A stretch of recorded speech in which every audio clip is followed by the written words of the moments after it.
Connectivity और बड़े carpet, ये बहुत रेयर है। रेयर मतलब कनेक्टिविटी भी मिल जाए और आपको बड़े कारपेट भी मिल जाए, बट नो प्रॉब्लम। मैं आपको एक रेयर प्रॉपर्टी दिखाता हूँ, ब्यूटीफुल है।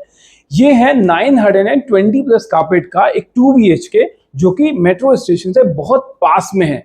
Look at the living room, the size of living room, and this is the balcony. It has a beautiful balcony. Please show. को देख के मजा आ जाएगा, बिकॉज यहाँ पे जो हाइट भी है दैट इज 10.5 सीलिंग हाइट, जो कि बहुत रेयर है। ये आपका पहला कॉमन वॉशरूम है। उसके बाद ये आपका किचन है, जिसमें कि ड्राई एरिया अटैच्ड है। Have a look. इसके बाद ये है आपका master bedroom.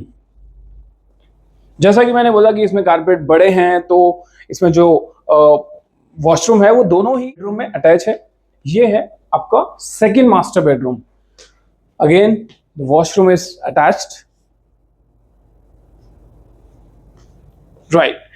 So this is the 2 BHK, as I said, 920 carpet, and there are different sizes of 2 BHK available: 977, 930, 918, 936. So multiple options are available.